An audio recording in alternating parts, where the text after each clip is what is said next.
The space around Titan's 6 station was quiet and dark. Stars burned like cold fire outside the glass windows. Inside a small repair pod floated a young human mechanic named Ethan Cole. He was 26, sharp-minded, and always curious. He worked alone most days, fixing old space beacons that marked travel routes between planets. Ethan liked the silence. Out here, no one shouted, and no one cared who he was. He was just another worker, just another small life in the huge galaxy. That night, or what passed for night in deep space, Ethan was repairing Beacon 47B. His hands moved fast as his mind wandered. He thought about Earth. He had not been home in 5 years. Earth was green, warm, full of music. Here was only cold metal and endless black sky. Suddenly, his scanner beeped. It was soft at first, like a heartbeat. Beep, beep, beep. Ethan frowned. There were no ships scheduled in this sector. He tapped the screen. The signal was strong and moving fast, very fast. Then he saw it. From the dark side of Saturn's moon, a giant shape slid out. It was smooth, silver, and alive with glowing lights. It was shaped like a flower made from crystal. It made no sound, but the stars behind it seemed to bend. The scanner went crazy. Ethan's heart jumped. His hands shook. "This is Titan 6 mechanic Ethan Cole," he said into the comm. "Unidentified craft approaching. Requesting..." His voice broke off. The ship stopped, not slowed. Stopped, like the laws of physics had simply obeyed it. Then a beam of golden light shot from the ship and hit Beacon 47B. The beacon went dark. Ethan's pod rattled like it had been hit by thunder. Lights flickered. The controls went dead. Then, with a soft hiss, the pod door opened on its own. Ethan grabbed the edges of his seat. "What the..." Something floated outside. Small glowing spheres like tiny suns. They circled him, humming. One floated close and scanned his face. It made a sharp tone like a chime. Then a voice spoke inside his head. "Human Ethan, come." Ethan froze. He looked around. No one was there. No speakers. No radio. "Come where?" he whispered. The golden spheres moved back toward the massive ship. The pod moved with them, like invisible hands were pushing it. He tried the controls. Nothing worked.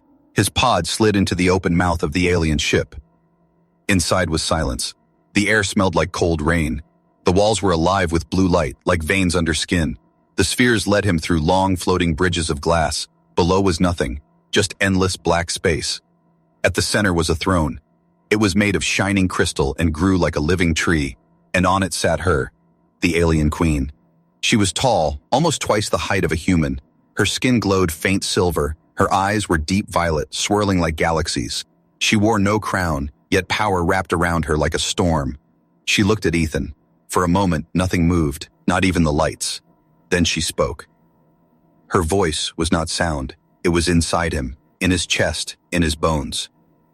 "Human Ethan, I am Zyra, Queen of the Lumerian Empire. I have chosen you." Ethan blinked. "Chosen me for what?" Her eyes narrowed. The air grew heavy. "To be my mate. To be king. To father the royal bloodline that will save my people." The words echoed inside him like thunder. His mouth went dry. You want to marry me?" "Yes." "Why me?" "Because you are brave. You are not tied to any world. You think like stars think, beyond limits." "I'm a mechanic," Ethan whispered. "I fix broken lights. And you will fix a dying empire." Ethan stepped back. His heart was a drum. This was insane. The Lumerians had been enemies once. 10 years ago, they fought a terrible war with Earth. Now their queen wanted to marry him? "This is a joke," he said. Right?" "No." The queen stood. The floor trembled. She walked closer. The glowing spheres bowed as she passed. "My empire is dying," she said. "Without an heir. It will fall. My bloodline must continue. I have seen the future, Ethan Cole. My children will lead the stars, and you will be their father. I don't. You have 1 Earth hour," she said. 1 hour to choose. Accept and stand as king. Refuse, and you will never see this place again." Ethan stared at her. Then the glowing spheres moved again. They surrounded him. The bridges of glass dissolved. The air bent. The next second he was standing outside in his small repair pod again, floating near the dead beacon. The huge alien ship hung silent and still, waiting. Ethan looked at the countdown flashing on his screen. 59:59. He felt the weight of 1,000 stars on his shoulders. He had 1 hour to decide. The countdown kept flashing on Ethan's screen. 12, 47, 11, 47, 10. He sat inside his small pod, floating in the silent dark, staring at the alien ship. It stood like a silver mountain among the stars, quiet and waiting. The same golden glow wrapped around it, like a sleeping sun. Ethan's hands shook. He had faced danger before. Broken machines, failing oxygen tanks, a solar flare that almost burned his old station. But this was different. This was not danger. This was destiny trying to pull him by the collar. The Queen's words still echoed in his skull. Be my mate, father my heirs, save my empire. Ethan unstrapped himself from the seat and floated weightless. He needed to think. He needed air. He needed gravity. He needed Earth. But Earth was far away. He opened his comm line. Static. The whole Titan 6 network was silent. The alien ship was jamming all signals. No one could hear him. No one could help him. He was alone in the black. And the clock kept falling. 43:27. He pulled out an old picture from his suit pocket. A photo of Earth, blue oceans, green forests, white clouds, home. He had left that home because he wanted Sci-Fi's pace. He wanted quiet. He wanted to escape the noise of people, of war, of rules. Out here, no one told him who to be. Now the most powerful being in the galaxy wanted him to be a king. He laughed, just once. It sounded broken. Why me? He whispered. Why not someone stronger, smarter, someone important? He imagined saying yes. He imagined standing beside her, in front of 1,000 glowing alien eyes. He imagined ruling an empire, and he imagined failing. What if he made one wrong choice? What if the Lumerians attacked Earth again? What if he caused another war just by existing next to her? He floated in silence. Then, out of the black, his old station lights blinked on. Titan 6, a lonely ring of steel spinning far away. He had lived there for years, no friends, no family, just work and quiet. Would he live like that forever? The screen beeped. The news network had forced through the jamming for just one message. The headline blinked in red. Alien Queen halts time around Titan 6, demands human named Ethan Cole. Ethan's mouth went dry. They knew. Everyone on Earth would know soon. The whole solar system would know. A mechanic had been chosen by the Queen of Lumeria. He felt smaller than dust. 02, 3001. A low sound filled the pod. A hum, deep and soft, like a heartbeat from the stars. He looked out. The alien ship was glowing brighter. Its petals of crystal were slowly opening, like a flower in bloom. Inside, he saw light so bright it hurt. The throne room. She was waiting. Ethan pressed his forehead to the cold glass. What do you want from me? He whispered. A soft voice answered from nowhere, inside his mind again. I want a future. Ethan jerked back, his heart slammed. It was her, the Queen, speaking from miles away. I want my people to live, she said. They are proud, but they are fading. My bloodline is old. Our stars are dying. Waru, without heirs, we will vanish. You can stop this. Why me? He whispered. Because you are not afraid to be small, she said, and that makes you strong. Then the voice went silent. Ethan floated still. The pod felt too small. His skin felt too tight. 1,000 thoughts screamed inside him. He could say no. He could turn his pod and burn for Titan 6 and hide. He could return to Earth and pretend this never happened. But could he? Would he wake every day wondering what might have been? Would he watch the stars and see only the ghost of a chance he had thrown away? He closed his eyes. For the first time in years, he felt something heavy in his chest. Hope. Fear. Both at once. He opened his eyes. His hands were steady now. 11:59. 11:58. He strapped into the seat. The pod's engines were dead, but maybe they didn't need engines. He looked at the massive ship. The glowing spheres appeared again, swirling like fireflies. They were waiting. Ethan pressed his hand to the glass and whispered, "Okay." The spheres lit up. The pod began to move, pulled by invisible gravity. Faster, faster, straight toward the mouth of the ship. He felt no fear now, only silence, like the world had stopped to listen. The pod slid through the golden light. The throne room opened before him, vast and shining. She stood waiting in the center, taller than dreams, eyes burning like violet stars. Ethan floated out. His boots touched the glowing bridge. He took a deep breath. His voice did not shake. "I'll do it," he said. The Queen tilted her head, like a curious moon. "You accept?" "Yes," Ethan said. "I'll marry you, but on my terms." Her violet eyes brightened like supernovas. The whole room pulsed with light. The golden spheres spun faster, singing like stars. "Then speak your terms, human king." And for the first time, Ethan Cole smiled. The throne room glowed like a living star. Ethan stood on the crystal bridge, his hands cold and steady. He had said yes, and now there was no turning back. Queen Zyra watched him with violet eyes that swirled like distant galaxies. She stepped closer, and the glowing floor shifted beneath her feet as if it bowed. The golden orbs hummed around them, forming a spinning halo. "It begins now," she said, her voice echoing inside his bones. Ethan opened his mouth to speak, but light swallowed him. The world bent. For one heartbeat, everything was dark. Then he was standing in the middle of space, without dying. Stars stretched in every direction. Saturn's rings spun far behind. And before him floated a colossal palace shaped like a blooming crystal flower. Each petal was the size of a mountain, glowing soft blue.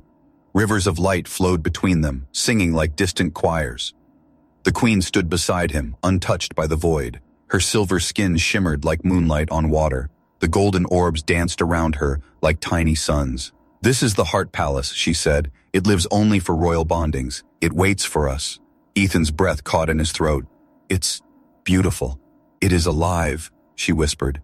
"It will open only if our hearts join." The petals began to unfold. Ethan felt his boots touch invisible ground. A glowing path grew under his feet, leading toward the center. He followed her. He was not floating now. He was walking on light. As they moved, more shapes appeared from the darkness, thousands of Lumerians. They stood on floating balconies, tall and radiant, each wearing robes woven from light itself. They made no sound. They only watched, their eyes like small stars. Ethan's chest tightened. All of them were staring at him, the tiny human who dared to stand beside their queen. He wanted to run. He wanted to hide. But he kept walking. At the center of the Heart Palace was a wide circular platform of pure crystal. A soft golden flame burned in its middle, though there was no air. This was the wedding ground. Zyra stopped. The golden orbs formed a glowing crown above Sarsum. Overhead, she raised her hand. Her long silver fingers touched the flame. The flame grew and shaped itself into a tall arch of light. "The arch of joining," she said softly. "When we walk through it, our minds will merge. Our souls will link. We will be bound." Ethan's heart slammed in his chest. "Wait," he whispered. "You mean I'll see your mind? And I will see yours?" "That sounds dangerous." "True bonds are never safe," she said. For the first time, she smiled. It was small, strange, and beautiful. Music began. It was not sound. It was vibration in the bones, like the song of planets moving. The Lumerians raised their glowing hands and the music filled the stars. Zyra stepped forward. The floor bloomed with flowers of light under her feet. Ethan followed step by step into the arch. The moment he crossed it, the world shattered. Light poured into him. He saw things, her things. A young Zyra, alone in a palace of glass, staring at stars with quiet eyes. Her first war, screaming across burning moons. Her people kneeling, calling her savior. And then, silence. Years of silence. The empty throne, the weight of an empire on her shoulders. Her loneliness, so deep it cracked like ice. And then, him. Her vision of him, standing with her, smiling. The light faded. Ethan gasped. He was back on the crystal platform. Zyra stood inches away. Her violet eyes were wet like molten stone. "You saw me," she whispered. "Yes," Ethan said. "You were alone." "Not anymore," she said. She reached out and touched his chest. A warm light burned under her fingers. It spread across his body, wrapping him in a soft golden glow. It shaped itself into a long robe of energy, heavy but weightless. The Lumerians knelt, every single one. Zyra took his hand and raised it high. "Ethan Cole of Earth," she said, her voice ringing like thunder, "is now royal consort of the Lumerian Empire." The golden orbs exploded into bright sparks. The music roared like suns. The crystal palace shone brighter than any star. Ethan blinked through too. He light. "I'm married?" he whispered. Zyra smiled. "You are royal." And then the palace trembled. A low rumble shook the crystal floor. The music cut off. The glowing flowers dimmed. The Lumerians looked up, eyes wide. Ethan's stomach twisted. "What's happening?" Zyra's smile faded. Her eyes turned sharp as blades. "Rebels," she said. Far away, beyond the glowing petals, shadows were moving. Dozens of black ships slipped out of the void, sharp and silent. Their hulls were painted with the mark of the exiles, the old enemies of her throne. One of the Lumerian nobles cried out, "They dare attack the Heart Palace!" A blast of red light tore across the stars and hit one of the outer petals. The crystal cracked. Fragments of glowing stone flew into space. Alarms wailed. The golden orb spun madly around Zyra. Ethan took a step back. He had no weapon, no armor, nothing but a glowing robe and shaking hands. Zyra turned to him, calm and fierce, as the palace shook again. "Stay behind me," she said. "They have come to end this union."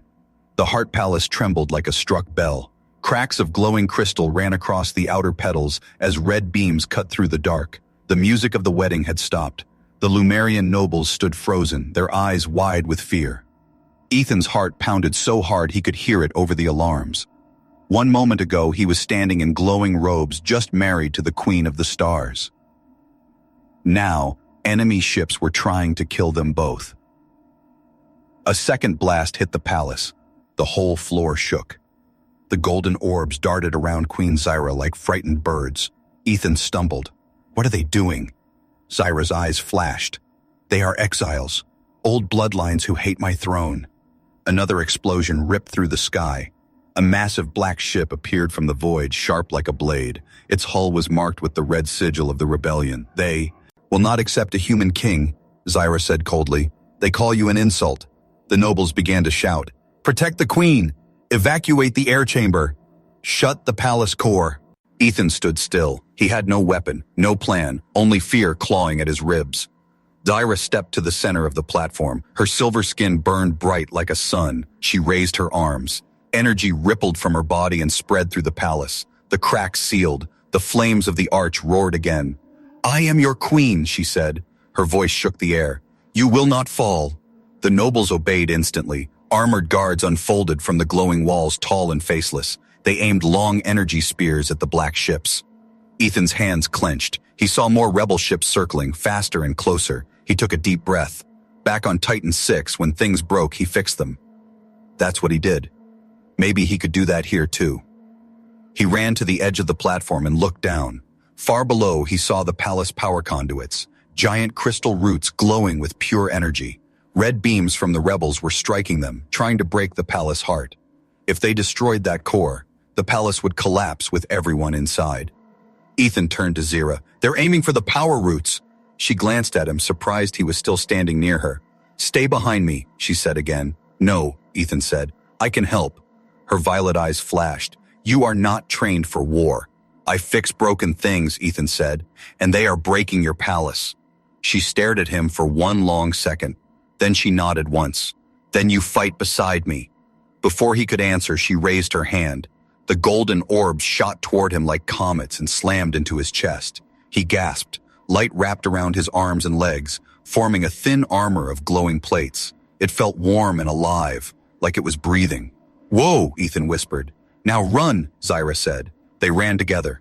The glowing bridge split into smaller paths. Ethan followed Zyra down into the lower petals where the power roots pulsed like giant glowing veins. Rebel drones were already there, cutting with red beams. Sparks flew in the black. "Get down," Zyra shouted. A blast streaked past them. The crystal wall exploded. Ethan ducked, shards of light flying over his head. Zyra leaped forward with impossible speed. A silver blade of energy grew from her arm. She cut through the nearest drone like slicing paper. Sparks burned around her as she moved, graceful and deadly. Ethan stared. She was beautiful and terrifying. Then another drone turned its red eye on him. He grabbed a fallen energy spear from the ground. It was heavier than it looked. The drone fired. Ethan rolled behind a crystal root. The shot burned the air above his head. His hands shook, but he forced himself to stand. "Come on," he whispered. He charged. The spear hit the drone's eye. Sparks exploded. The drone screeched and fell in pieces. Ethan panted. Okay, that worked. More drones were coming, dozens now crawling like black spiders on the crystal walls. We need to cut their control link, Ethan shouted. Zyra spun through 3 drones, her blade glowing white-hot. How? He pointed at a cluster of floating red crystals above. That node, they're sending commands from it. Zyra looked once, then nodded. Go, I will guard you. Ethan sprinted. Red beams chased him. He felt heat scorch his back. He dove, rolled, and smashed the node with his spear. The red crystals shattered. All the rebel drones froze mid-air.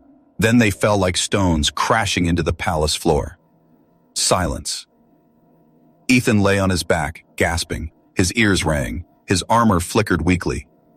Zyra walked toward him through the falling sparks. Not a scratch marked her silver skin. She offered her hand. Ethan took it. His legs trembled as he stood. All around the nobles were cheering. The guards raised their spears in salute. The power roots glowed strong again. Zyra looked at him, eyes like deep stars. You fought with me, she said quietly. Ethan gave a tired grin. I fix broken things, even when they shoot back. For the first time, her cold royal face softened. Just a little. Perhaps you truly are a king. Then a voice echoed from the black void beyond the palace. This is not over. Ethan turned. A single black ship floated there, larger than the rest. Its hull opened, and something inside moved. Something huge. Something that breathed like thunder. The rebel voice came again. Next time, we bring the Void Beast. The ship vanished into darkness. Ethan felt the hairs rise on his neck. Whatever the Void Beast was, it did not sound friendly. The Heart Palace floated silent again, but the silence felt sharp like glass about to break. Smoke still curled from broken edges of the crystal petals. The nobles had returned to their floating balconies, whispering like cold wind. Ethan stood on the main platform beside Queen Zyra. His glowing armor had faded, leaving only the golden robe of a royal consort. It now felt heavier than steel. He had fought the rebel drones. He had risked his life. But the way the nobles stared at him made his chest tighten. Not respect, suspicion. At the far side of the circle, the High Council appeared. 7 ancient Lumerians, taller and paler than the rest, their eyes white like frozen stars. They floated above the floor, wrapped in long silver cloaks that moved without air. The leader, Elder Thryn, spoke. His voice was soft and cold. He is human. Zyra's violet eyes narrowed. He is my chosen. Chosen is not enough, Thryn said. The consort of the Lumerian throne must be worthy. He must be strong in mind, strong in body, strong in heart. Zyra's silver fingers curled into a fist. He defended this palace. He fought beside me. By luck, said another elder, not by destiny. Ethan stood very still. The words were soft, but each one cut like a knife. You fear me, he said quietly. The 7 white eyes turned on him at once. Even the air seemed to pause. We fear weakness, Thryn said. If you fail, the empire dies. Ethan felt something old and stubborn rise in his chest. He had spent his whole life being called small, ordinary, replaceable. And now these glowing star giants said he was not enough again. He lifted his head. Then test me. The elders tilted their heads, curious, like watching a strange animal. Very well, Thryn said. 3 trials, mind, body, heart. If you pass, you are worthy. If you fail... He let the silence finish the sentence. Zyra turned to Ethan. Her face was unreadable. You do not have to do this. Yes, Ethan said. I do. Trial 1, the mind. The floor of the palace split like opening eyes. A smooth black cube rose from the crystal ground. It floated, humming softly. Solve the pattern of infinity, Thryn said. The cube spun and opened like a flower, revealing hundreds of glowing symbols shifting like living fish. They danced faster and faster. Each one changed shape when touched by light. Ethan's breath came slow. He remembered nights alone in the repair pod, fixing dead systems by feel. He remembered broken beacons, tangled wires, puzzles no one else could solve. He floated closer and placed his hands on the cube. Symbols swam, light pulsed. His fingers danced across the surface, matching loops, shifting pieces like gears. Time blurred, sweat ran down his back. Then the cube froze. The symbols folded into a perfect glowing spiral. The cube sank back into the floor. Silence. Thryn's white eyes narrowed just slightly. Trial 2, the body.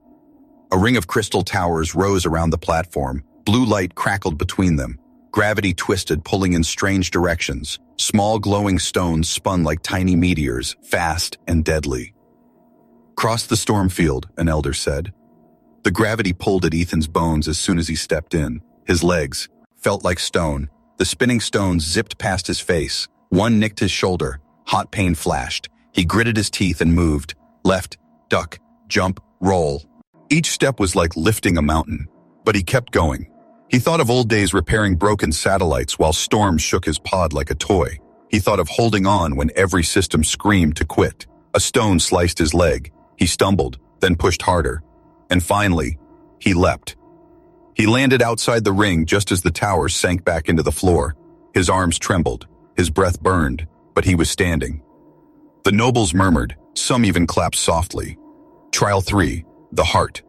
The palace floor opened one last time. A small hovering cage rose from the crystal, glowing red. Inside was a tiny rebel child, thin, shaking, black-skinned like the rebel ships, but eyes wide and terrified. Her small hands clutched the bars. This one tried to plant a bomb, said an elder. What do you do with an enemy who has failed? Ethan stared. The child stared back, trembling. He thought of war reports from 10 years ago, images of fire, screams. He remembered what loneliness looked like. Slowly, he stepped forward. He knelt. It's okay, he whispered. You're just scared. The child blinked. Tears floated from her eyes in tiny glowing drops. Ethan pressed a button. The cage opened with a hiss. The child gasped. She bolted forward, then stopped. Looked at him. Then she hugged him. Gasps echoed around the platform. Ethan lifted her gently and gave her to the Lemurian guards. She's not an enemy. She's just a kid. Silence fell. Then Thrin spoke, voice softer than before. He chose mercy. Zyra's violet eyes burned bright. He chose wisely. The crystal towers sank away. The glowing paths folded back into the floor. The palace felt lighter, warmer. Ethan stood in the center, sweat-soaked, bleeding, shaking, and smiling. He had passed. But as the guards carried the child away, she whispered to him with frightened eyes, "They will come again, to the nursery, before the heirs are born." Ethan's smile faded. The council had tested his worth. Now the rebels were planning to test his future. The Heart Palace glowed again with calm light. But Ethan could not sleep. The child's words echoed in his mind. They will come again, to the nursery, before the heirs are born. Nursery. Even the word felt strange to him.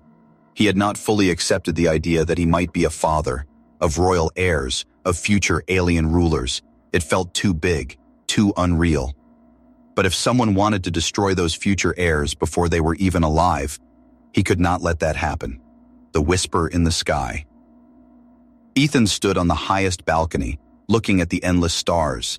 The sky here had no moon, only drifting shards of glowing crystal that curved like frozen comets.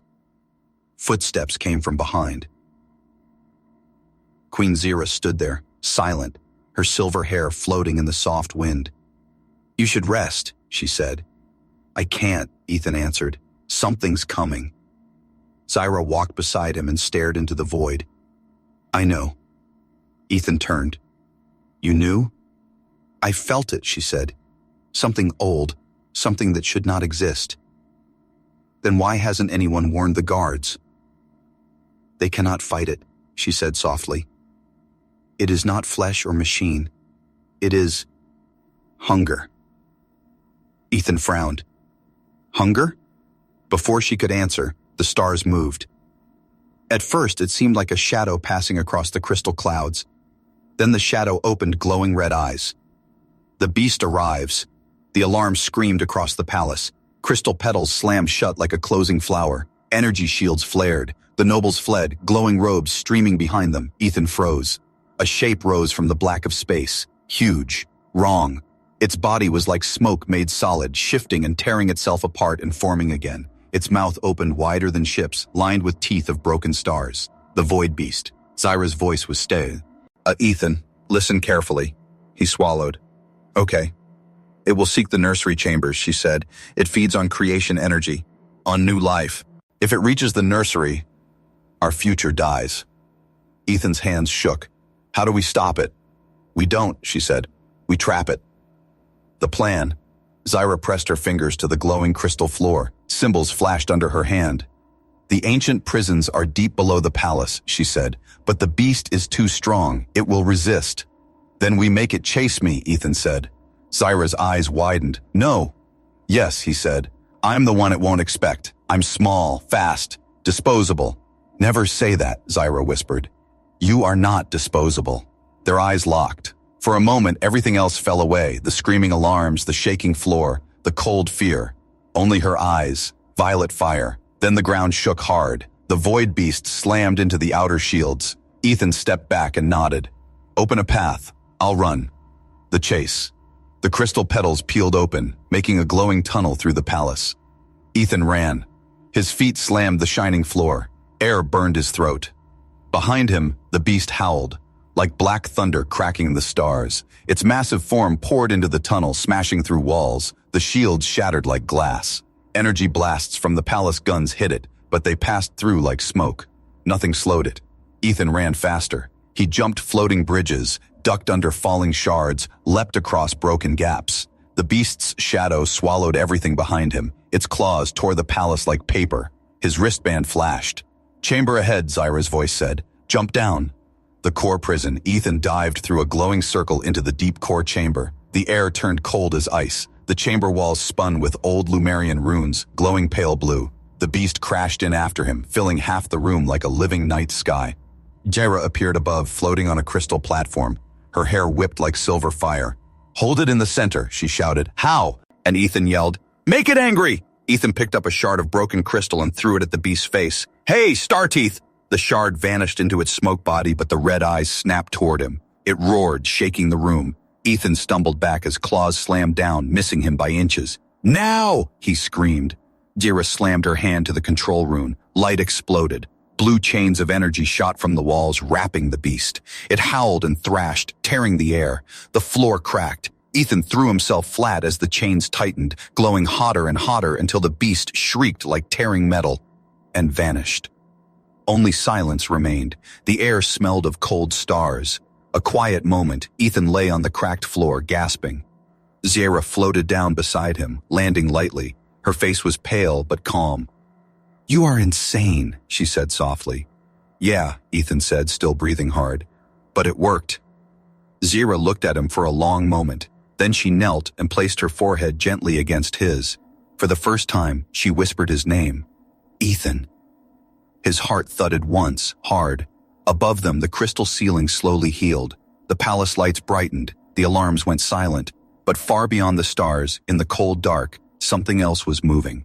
They had stopped the beast. But the real war had only just begun. The Heart Palace floated in silence. For the first time in many cycles, it was not the silence of fear. It was the silence before a heartbeat. Ethan stood at the highest balcony, watching the stars. He had scars now, tiny lines across his arms from shards and fire. But he was alive. The palace was still standing. And deep below the palace floor, in the glowing nursery chambers, new life was about to begin. Waiting in the crystal garden, the nursery was not like any place Ethan had seen. It was shaped like a glowing flower, each petal a warm chamber of floating light. Energy hummed through the air like a soft song. The Lumerian healers floated around Queen Zyra, their silver robes glowing softly. Zyra sat on a floating crystal throne, her hands resting gently on her stomach. A soft golden light pulsed beneath her fingers. She looked tired, but powerful. More powerful than Ethan had ever seen her. When she saw him enter, her lips curved faintly. You are late, she said. I was scared, Ethan admitted. Good, she said. Only fools are never scared. He came to her side and took her hand. Her skin was warm, like sunlight on stone. The final threat, the moment felt still, perfect, until the air cracked like glass. A shadow appeared on the far wall. It grew taller, darker, sharper. The healers gasped. One screamed. Ethan stepped in front of Zyra. His heart slammed like a hammer. From the shadow, a figure stepped out. Not a beast, not a machine, a Lumerian. But his eyes burned black. He wore cracked silver armor, marked with rebel symbols. A fallen noble, a traitor. I am Vorkel, he said, his voice like ice. The last true blood of the old empire, and I will not let a half-bloodline rule us. His black eyes locked on Zyra's glowing stomach. Those heirs will never be born. Ethan moved faster than thought. Over my dead body. Vorkel raised a dark spear. It hissed like a dying star. The final battle. Ethan grabbed a broken crystal pole from the floor. He lunged. Vorkel swung the spear. Sparks exploded. The floor cracked. Ethan blocked, spun, ducked. The spear sliced his arm. Fire shot through him. He slammed the pole across Vorkel's chest. The traitor staggered, then hissed, eyes burning hotter. The nursery walls shook. Crystals fell like shards of light. Zyra rose from her throne. She glowed like a star about to burn. "Ethan, move!" she shouted. Ethan dropped flat. Zyra raised her arms and released a wave of pure violet energy. It hit Vorkel like a sunflare. His armor shattered. He screamed, collapsing into a pool of shadow. The shadow writhed, then burned away to nothing. Only silence remained. Ethan stood, shaking. Zyra was still glowing, but dimmer now, fading. He rushed to her side. "Are you—" "I am fine," she said softly. "It is time." The birth. The healers floated in close, singing in soft voices that were more like music than words. Light gathered around Zyra, forming a bright cocoon. The entire palace seemed to hum, as if every wall could feel this moment. Ethan held her hand. She squeezed it so hard he almost cried, but he smiled anyway. Golden light burst out around them. It grew brighter and brighter, then faded. Zyra lay back, eyes half closed, breath slow. In her arms, two tiny glowing forms floated gently, half human, half Lumerian, small as stars. Their eyes opened, soft violet, with golden sparks like his. Ethan forgot to breathe. "They're beautiful," Zyra smiled weakly. "They are ours." One of the little heirs reached out a tiny glowing hand and touched Ethan's finger. It was warm. He laughed, and tears slipped down his face. A new dawn. Outside, the palace bells began to ring. The nobles poured into the crystal courtyards, glowing robes swirling, singing the old songs of birth and hope. Above the palace, the shattered shield slowly healed. The stars burned brighter. Elder Thrin appeared at the nursery door. His white eyes were not cold anymore. He bowed. "All hail the new star heirs." Ethan stood tall, still holding Zyra's hand. He looked down at the tiny glowing lives in her arms. Once, he had been just an ordinary human from a broken station. Now, he was father to the future rulers of a star empire, the Promise. That night, when the healers had gone and the palace was quiet, Ethan stood again on the balcony. Zyra stood beside him, holding the two small glowing children. "They will try again," Ethan said softly. "Others like Vorkel." "Yes, Zyra said. "There will be more wars. Then we fight them together," Ethan said. "Always." Zyra looked at him, and for the first time, she smiled fully, like the first sunrise after endless night. "Yes," she whispered. "Together." Above them, the stars slowly turned.